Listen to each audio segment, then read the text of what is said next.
मुझे याद है, मैं सांसद था गोरखपुर का। मैं एक बार वहां आया था कार्यक्रम में, और वह कार्यक्रम हम लोगों ने महाराज सोहेलदेव के विजयोत्सव पर ही वहां पर बहराइच के पास करवाया था।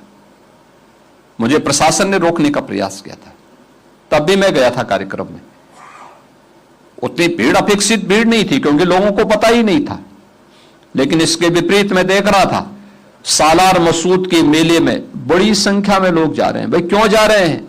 जो तुम्हें रौंदने के लिए आया था, तुम्हें इस नष्ट करने के लिए आया था, उसको सम्मानित करने के लिए वहां जा रहे हो। और आज मुझे अच्छा लगता है जब महाराज सोहेलदेव का भव्य स्मारक बहराइच के उस स्थान पर बना है, भीड़ अब ठीक उल्टा महाराज सोहेलदेव के स्मारक में जाती है। सालार मसूद की उसमें कोई झांकने भी नहीं जाता है। इस सालार मसूद किसी माफिया से कम नहीं है। जो माफिया अभी मिट्टी में मिले हैं, उन्हीं का एक रूप था। वह सालार मसूद भी भारत को लूटने के लिए उस समय आया था। ये वही करता था उस समय भी। एक सोमनाथ के मंदिर को ही नहीं तोड़ा था, अयोध्या में राम जन्मभूमि को भी इसी व्यक्ति ने क्षतिग्रस्त किया था। पहली बार लगातार आया था, और महाराज सोहेलदेव ने उसको मारा ही नहीं, वह मौत मारा था जो इस्लाम में सबसे खराब मानी जाती है। आग में गरम लोहे के तवे को रख करके उसमें बांध करके जलाया था उसको।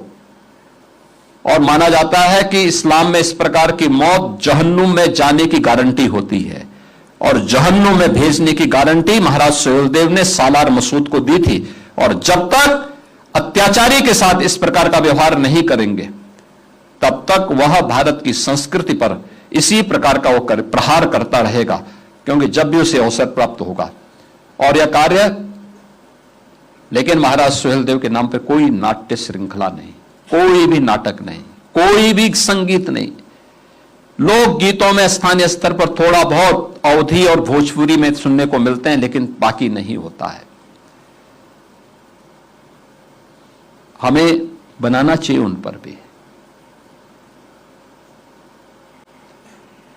अवंती बाई पर, वीरांगना अवंती बाई पर, वीरांगना उदा देवी पर, वीरांगना झलकारी बाई पर, महाराज बिजली पासी पर कौन बनाएगा? और हमारी नाट्य अकादमियों का दायित्व बनता है कि हम इस पे लघु नाटक बनाएं, आधा घंटे का, 1 घंटे का, 2 घंटे का मंचन करें, बच्चों के सामने बताएं।